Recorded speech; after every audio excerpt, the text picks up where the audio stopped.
بسم اللہ الرحمن الرحیم۔ السلام علیکم ورحمۃ اللہ وبرکاتہ۔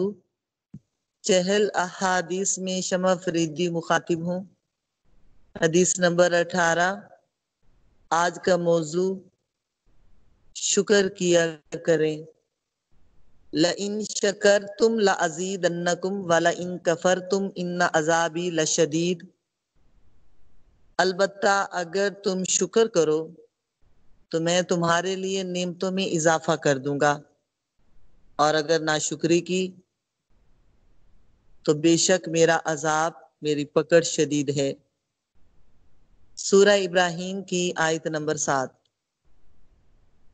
شکر کے لغوی معنی ہے نیکی کرنا، احسان کرنا۔ اصطلاحی معنی اللہ کی نعمتوں کو یاد کرنا، ان کا اظہار کرنا، اور نعمت عطا کرنے والے کی حمد و ثنا کرنا، اس کا شکر ادا کرنا، یہ شکر ہے۔ یہ دنیا کمرہ امتحان ہے، کسی کا صبر کے ساتھ امتحان اور کسی کا شکر کے ساتھ امتحان چلتا رہتا ہے۔ ہر بندے کا امتحان چلتا ہے۔ مصیبتیں دو قسم کی ہیں۔ بعض مصیبتیں انسان پر اپنے گناہوں اور غلطیوں کی وجہ سے آتی ہیں، ہاں ان پر بھی انسان صبر شکر کرے تو وہ گناہوں کے جھڑ جانے کا سبب بن جاتی ہیں۔ بعض اوقات نیک انسان کسی پریشانی میں مبتلا ہو جاتے ہیں، بیمار ہو جاتے ہیں۔ جب وہ صبر شکر کرتے ہیں، ان کے لیے وہ مصیبت، وہ آزمائش جو بن کے آتی ہے، وہ درجات کی بلندی کا سبب بن جاتی ہے۔ آپ دیکھیں، کسی جلتے ہوئے کو کوئی بچا لے، کسی ڈوبتے ہوئے کو پانی میں کود کر کوئی نکال لائے، زمانے کی تلخیوں سے کسی بکھرتے ہوئے کو کوئی تھام لے، کسی گرتے ہوئے کو کوئی سنبھال لے، کسی گرے ہوئے کو کوئی اٹھا دے اور کہے، ارے کیوں گرتے ہو، کیوں بکھرتے جا رہے ہو، کیوں ٹوٹتے ہو، کیوں جلنا چاہتے ہو، کیوں ڈوب رہے ہو، میں ہوں نا آپ کا ہم نوا، ہم قدم، ہم ہیں نا آپ کے ساتھ، آپ کیوں بکھرتے ٹوٹتے جا رہے ہیں۔ اس وقت اس سچویشن میں ڈھارس دینے والا، سنبھالنے والا، بچانے والا وہ محسن ہے، اور جس کو بچا لیا اس پر اس کا احسان ہو گیا۔ اب اس بات کا تقاضا یہ ہے کہ جس پر احسان ہوا، اب وہ ساری زندگی اس محسن کا شکر گزار رہے، اس لیے کہ اس نے اس کو بچایا مشکل وقت میں۔ اور مومن ایسے ہی کرتا ہے کہ وہ اپنے محسن کا شکر ادا کرتا ہے، اور کائنات کے سب سے بڑے محسن محمد الرسول اللہ صلی اللہ علیہ وآلہ وسلم ہیں۔ تو بات کرنے کا مقصد یہ ہے کہ دنیا میں کوئی محسن ہو، ہم شکر گزار رہتے ہیں ساری زندگی، اور مومن ایسے ہی کرتے ہیں کہ محسنوں کا شکر ادا کرتے رہتے ہیں۔ تو سوچو نا، جو رب پل پل نوازتا ہے، جو رب پل پل احسان کرتا ہے، جو رب ہر پل عطا کرتا ہے، آسائشیں، راحتیں، نعمتیں، سہولتیں، کرم نوازیاں، فضل، بخشش، مغفرت، پل پل پل پل جو نوازے، پل پل جو احسان کرے، اس کا شکر کیسے ادا کرنا چاہیے؟ اپنے ضمیر سے پوچھ لیں، اپنے آپ کا جائزہ لے لیں، ہم کیسا شکر ادا کرتے ہیں؟ اس کی نعمتوں کو کھا کر کتنا اس کا شکر ادا کرتے ہیں۔ عائشہ صدیقہ رضی اللہ عنہ سے روایت ہے، آپ فرماتی ہیں ایک رات آقا علیہ الصلوۃ والسلام میرے پاس تشریف لائے، میرے بستر میں داخل ہوئے اور پھر مجھ سے اجازت لی، اے ابو بکر کی بیٹی مجھے اجازت دو میں اپنے رب کی عبادت کروں۔ ام المومنین فرماتی ہیں میں نے عرض کیا یا رسول اللہ آپ کا قرب مجھے پسند ہے مگر آپ کی خواہش کو ترجیح دیتی ہوں۔ آپ کھڑے ہوئے، وضو فرمایا اور نماز کے لیے قیام شروع کیا۔ قیام میں آپ نے رونا شروع کر دیا، حتیٰ کہ آپ کے آنسو آپ کے سینے پر بہنے لگے اور آپ روتے رہے۔ رکوع میں آئے تب بھی روتے جا رہے ہیں، پھر سر مبارک اٹھایا، پھر سجدہ کیا، آپ روتے رہے، پھر اسی طرح مسلسل اسی حالت میں نوافل ادا کرتے رہے، آپ روتے رہے، یہاں تک کہ بلال حبشی نے آذان دی، نماز کی اطلاع دی۔ ام المومنین فرماتی ہیں میں نے عرض کیا یا رسول اللہ آپ کیوں رو رہے ہیں، حالانکہ آپ کے سبب سے، آپ کی وجہ سے ہم سب کے اگلوں پچھلوں کے گناہ اللہ نے معاف کر دیے۔ آپ نے فرمایا اے عائشہ افلا اکون عبدا شکورا ولم لا افعل، کیا میں اللہ کا شکر گزار بندہ نہ بنوں، اور میں ایسا کیوں نہ کروں کہ میں اللہ کا شکر گزار بن جاؤں کہ میرے اللہ الحمدللہ تو نے ہمیں خوبصورت بنایا، تو نے تن بدن پر ہزار نعمتیں ہمیں عطا کر دی ہیں۔ تو آیت کریمہ کی طرف دھیان دیں، لئن شکرتم، جو شکر کرتے رہیں، اگر تم شکر کرو، اور جو لوگ شکر کرتے رہتے ہیں نعمتوں کا ان کے لیے اضافہ ہوتا رہتا ہے۔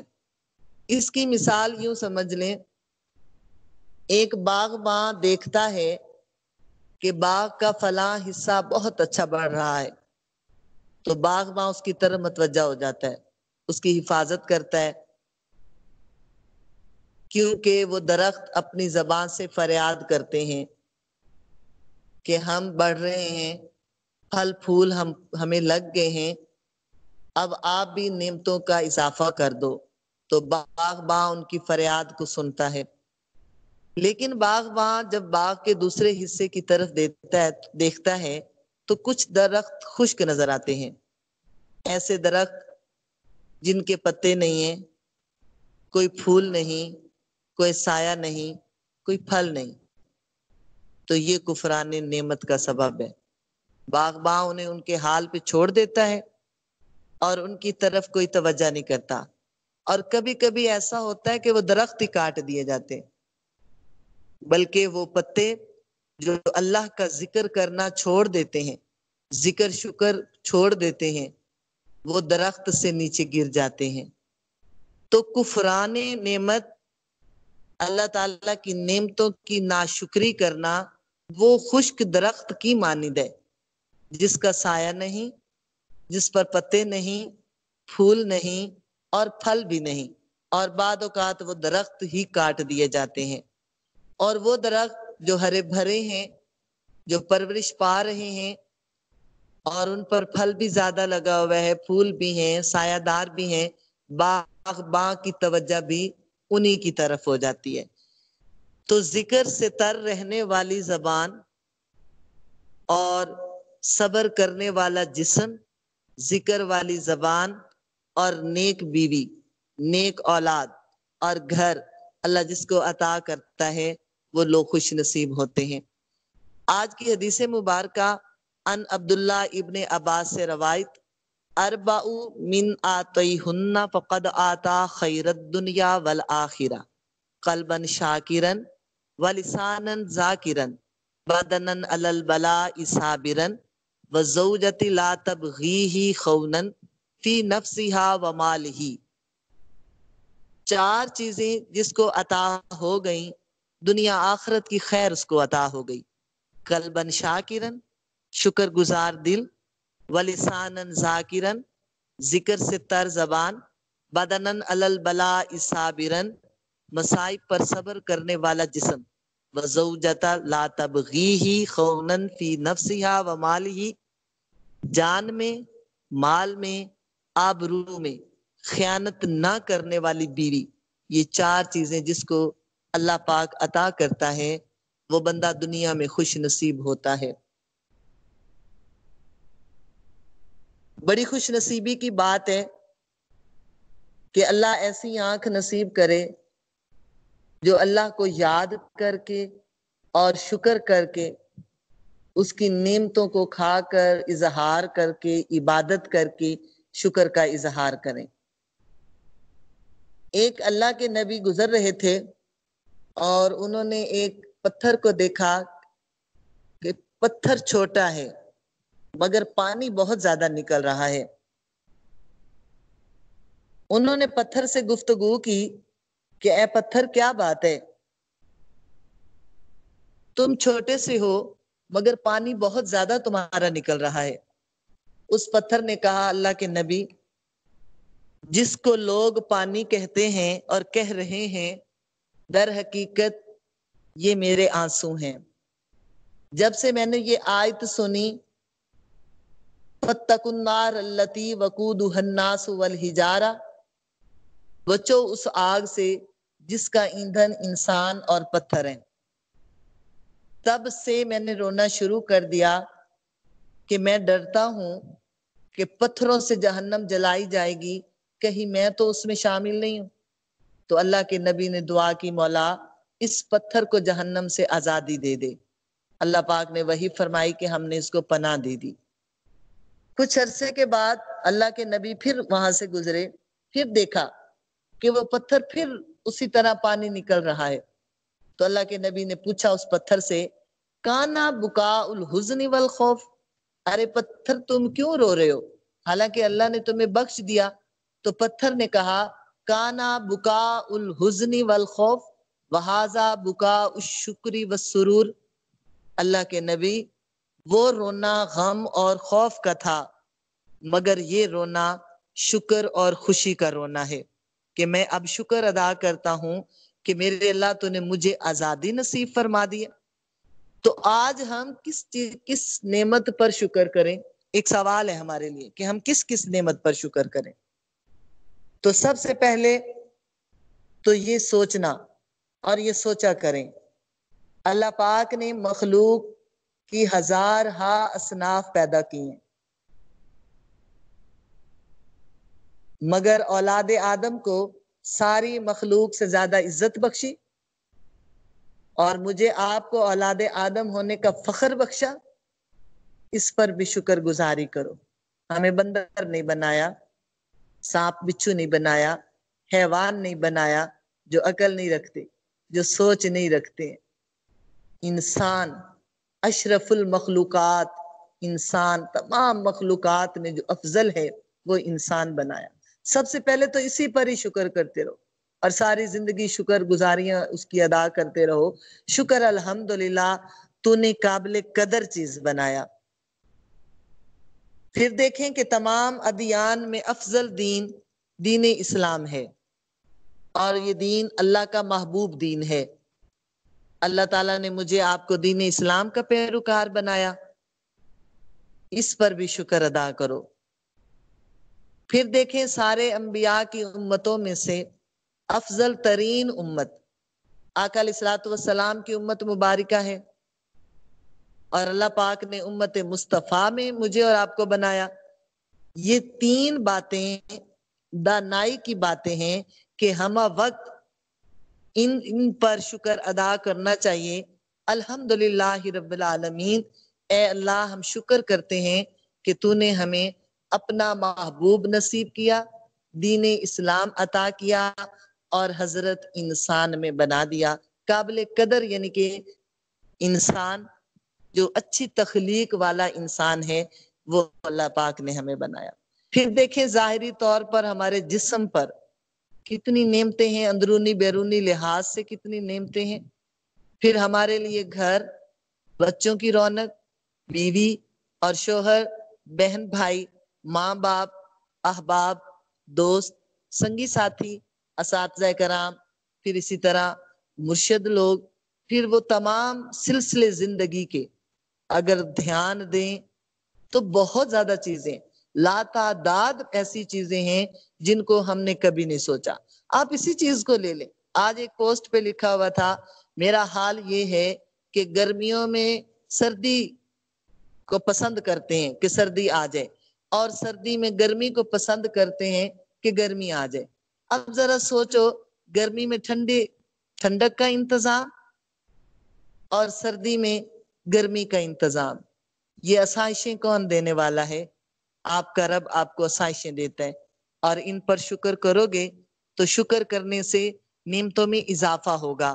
وَمَنْ شَكَرَ فَإِنَّمَا يَشْكُرُ لِنَفْسِهِ، جس نے شکر کیا اس نے اپنی ذات کے لیے ہی شکر کیا۔ ہمارا حال تو کچھ ایسا ہے کہ مسافر سڑک پر کھڑا اور اس کے پاس سے ایک قیمتی گاڑی گزری، اس نے کہا کاش میرے پاس اتنا مال ہوتا، میری بھی گاڑی ہوتی اور میں بس کے انتظار میں اتنا کھڑا نہ ہوتا۔ اتنے میں ایک اور آدمی پیدل چل رہا تھا، اس نے کھڑے آدمی کو دیکھا تو سوچا کاش میرے پاس پیسے ہوتے، مجھے پیدل نہ چلنا پڑتا، میں بھی بس کے انتظار میں کھڑا ہو جاتا۔ اتنے میں ایک ویل چیئر پر کوئی شخص گزرا، اس نے پیدل کو دیکھ کر کہا کاش میری ٹانگیں ہوتی تو میں پیدل چل کر اپنے گھر جاتا، ویل چیئر پر نہیں جاتا۔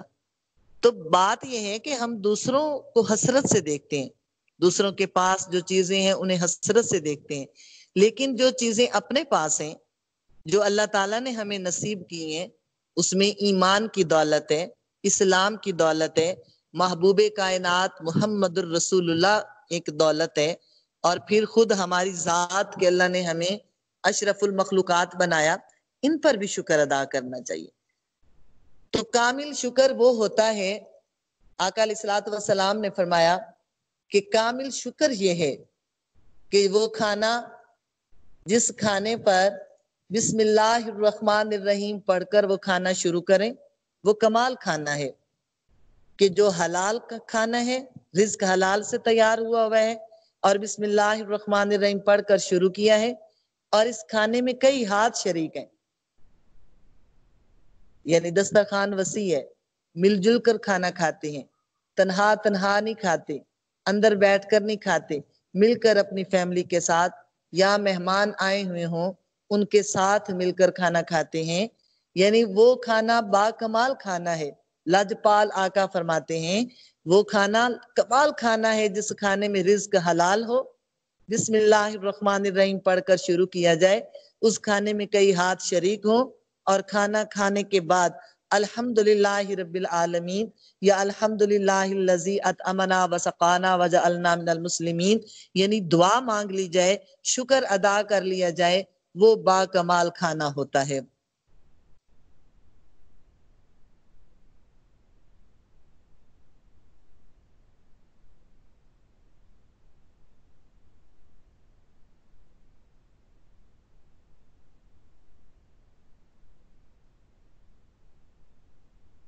حضرت جنید بغدادی فرماتے ہیں کہ حضرت سری سکتی کے سامنے میں کھیل رہا تھا، اس وقت 7 سال کا تھا، اور آپ کے سامنے کچھ لوگ شکر کے بارے میں گفتگو کر رہے تھے۔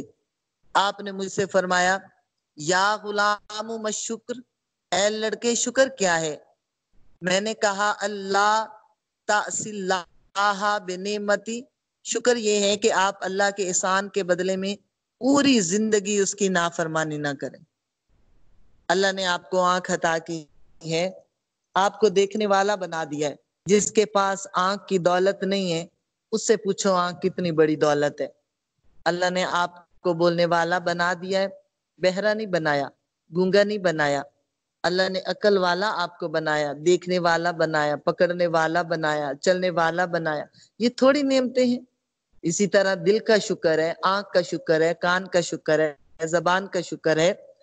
تو دل کا شکر کہ نعمتوں کی تصویر کو دل پر ٹکا کے رکھا کرو، مولا الحمدللہ رب العالمین کہ تو نے اتنا کچھ ہمیں نصیب کر دیا۔ دل اور ذہن پہ نعمتوں کی تصویر کو اویزا رکھا کریں۔ زبان بذات خود ایک نعمت ہے، پھر اس نعمت پر اللہ کا ذکر یعنی کہ جاری رہے اور یہ تر رہے، زبان سے الحمدللہ کہنا، تسبیح تحلیل یعنی کہ پڑھنا، یہ زبان کا شکر ہو گیا۔ اسی طرح نماز روزہ یہ بھی بہترین شکر ہے۔ قناعت پسندی کرنا یہ بھی شکر میں آ جاتا ہے۔ پھر آگے چلتے چلتے لوگوں کا شکریہ ادا کرتے ہیں، جو وہ اللہ کا شکر ادا کرتے ہیں، اور لوگوں کا شکر ادا کرنے میں یتیم پروری کرنا، یتیم کا خیال رکھنا، غریبوں کا خیال رکھنا، اللہ کی بارگاہ میں خرچ کرتے ہوئے اللہ کی مخلوق پر خرچ کرنا، اللہ کو راضی کرتے ہوئے، یہ تمام چیزیں شکر میں آ جاتی ہیں۔ امام شبلی فرماتے ہیں الشکر رؤیت المنعم لا رؤیت النعمت، شکر یہ ہے کہ نعمت کی طرف نظر نہ ہو بلکہ نعمت عطا کرنے والے کی طرف نظر ہونی چاہیے۔ تو عام لوگوں کا شکر تو یہی ہے نا، جو کھانے پر لباس پر ہوتا ہے، لباس مل گیا، کھانا مل گیا، الحمدللہ پڑھ لیا اور شکر ادا کر لیا، یہ عام لوگوں کا شکر ہے۔ لیکن خاص لوگوں کا شکر دل پہ وارد ہونے والی واردات پر وہ شکر ادا کرتے ہیں۔ داؤد علیہ السلام نے اللہ پاک کی بارگاہ میں عرض کیا، مولا میں کیسے تیرا شکر ادا کروں، میں تیرا شکر ادا کرنا چاہتا ہوں۔ اللہ پاک نے فرمایا اے داؤد اب تم نے شکر ادا کیا ہے۔ داؤد علیہ السلام کہنے لگے مولا شکر بھی میں اس وقت کر سکتا ہوں جب تیری طرف سے شکر کرنے کی نعمت مجھے مل جائے، کہ میری زبان کو تو توفیق دے دے، میرے دل کو تو توفیق دے دے کہ میں تیرا شکر ادا کروں۔ تو اللہ نے فرمایا اے داؤد تو نے اقرار کر لیا، تو نے سمجھ لیا، تو بس تیرا شکر ہو گیا کہ تو نے اس چیز کو سمجھ لیا کہ نعمت یہ بھی ایک نعمت ہے کہ اللہ کی طرف سے توفیق ہو تو بندہ صبر بھی کرتا ہے اور شکر بھی کرتا ہے۔ آپ کا دل کیسا ہے؟ قلباً شاکرن ہے؟ کیا شکر گزار تیرا دل ہے؟ ہم تو اپنا اگر جائزہ لیں تو ہمیں تو جو نظر آتا ہے کہ کھانے کو ملتا رہے، نعمتیں حاصل رہیں، جو مانگیں وہ مل جائے، جو چاہیں وہ کر گزریں، پھر تو ہم شکر گزار ہیں۔ اور بعد اوقات نعمت کی فراوانی سے تکبر میں آ جاتے ہیں، کم تر سمجھتے ہیں دوسروں کو، ان کی بات سننا پسند نہیں کرتے، بات سن کر ان کی امید کو پورا کرنا، ان کی مدد کرنا تو دور کی بات ہے، ہم بات کرنا پسند نہیں کرتے۔ بعد اوقات نعمتوں کی فراوانی سے تکبر میں آ جاتے ہیں۔ تو ہمارے لیے ہمارا رب صرف اس وقت تک اچھا ہے جب تک وہ ہمیں ہماری مرضی کے مطابق عطا کرتا رہے۔ ہم اللہ پر اپنی مرضی مسلط کرنا چاہتے ہیں اور کرتے ہیں، اور جب وہ تھوڑی سی پکڑ کر لے، تھوڑی سی تان کو کھینچ لے، تھوڑی آزمائش اتار دے، بعد اوقات ہمارے اپنے گناہوں کی وجہ سے وہ آزمائش آ جاتی ہے، ساتھ ہی شکوے شکایات شروع ہو گئے۔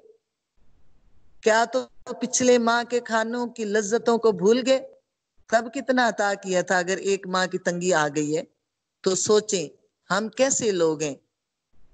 کسی دنا کا قول ہے 4 قسم کے اعمال بے فائدہ ہوتے ہیں: بہرے سے راز کی بات کرنا، ناشکر گزار پر احسان کرنا، اور سیم والی جگہ میں بیج ڈالنا، اور سورج کی روشنی میں چراغ کو جلانا۔ یہ 4 کام بے فائدہ ہیں، یہ 4 اعمال بے فائدہ ہیں۔ کہیں ناشکرے تو نہیں ہیں؟ آپ کس زمرے میں آتے ہیں؟ آپ خود سوچ لیں، اور اللہ تعالیٰ آپ کو شکر کرنے والی زبان نصیب فرمائے۔ لَإِن شَكَرْتُمْ لَأَزِيدَنَّكُمْ وَلَإِن كَفَرْتُمْ إِنَّ عَذَابِي لَشَدِيدٌ۔ بڑی سخت وعید ہے اس آیت کے اندر، اور بڑی سختی کے ساتھ اللہ تعالیٰ اس میں کیا فرماتا ہے؟ ہر حال میں صبر اور شکر کرنا فرض ہے۔ کل صبر کی بات کی تھی کہ 70-75 بار قرآن پاک کے اندر صبر کا لفظ آیا ہے۔ بار بار صبر کی تلقین ہے، بار بار صبر کی بات اللہ پاک فرماتا ہے ان اللہ مع الصابرین، اللہ صبر کرنے والوں کے ساتھ ہے۔ تو جو حکم اتنی بار آ جائے وہ فرضیت کے کس درجے پر جائے گا؟ اسی طرح آپ شکر کو دیکھ لیں کہ شکر پہ اللہ کیا فرماتا ہے، اگر نہ شکری کی آپ نے، اگر کفران نعمت کر دی، اگر میری نعمت کا انکار کر دیا، یہ انکار کرنا ہی ہے۔ جب زبان پر شکوے شکایات آ جائیں تو وہ انکار ہی ہو جاتا ہے۔ تو اللہ کیا فرماتا ہے، اگر انکار کرو گے تو پھر کیا ہوگا، اللہ تعالیٰ کی پکڑ شدید ہو جائے گی۔ مسلمانوں پر ہر حال میں صبر شکر فرض ہے، کیونکہ شکر سے نعمت ملتی ہے اور صبر سے خالق نعمت ملتا ہے، اور بے صبری ناشکری حرام ہے۔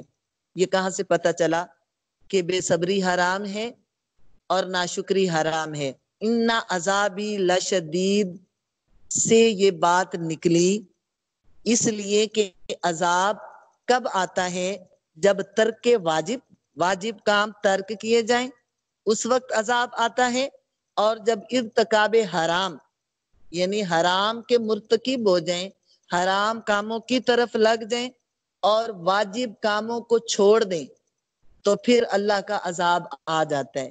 اس میں گناہ کرنا تو ممکن ہے، کیونکہ انسان کا مطلب ہی نسیان ہے، بھول جانے والا، اور خود رب فرماتا ہے جتنی بار گناہ کرو اتنی بار معافی مانگ لو، میں اتنی بار تمہیں معاف کرنے والا ہوں، حتیٰ کہ تمہارے گناہ میرے عرش کو لگ جائیں، لیکن سچے دل سے معافی مانگ لو، میں اس وقت بھی تمہارے گناہوں کو نیکیوں میں بدلنے پر قادر ہوں۔ تو توبہ کرنا بھی واجب ہے، صبر کرنا بھی فرض ہے، اور شکر کرنا بھی فرض ہے۔ ناشکری حرام ہے، اس لیے کہ عذاب ترک واجب اور ارتکاب حرام پہ آتا ہے۔ تو آیت ہمیں جھنجھوڑ کر کچھ بتا رہی ہے، خدا را ہوش کے ناخن لیں، اس لیے کہ دنیا وسیع ہو گئی، دنیا نے بہت ترقی کر لی، زبان کو ذائقے بھی بہت ملتے ہیں، تن پہ بہت زیادہ کپڑے پہناوے کی صورت میں ہم پہنتے ہیں، بہت کچھ اللہ نے ہمیں عطا کر دی ہے، لیکن شکر کرنے کا ہم نے اتنا حق ادا نہیں کیا جتنا اللہ تعالیٰ نے ہمیں نوازا ہے۔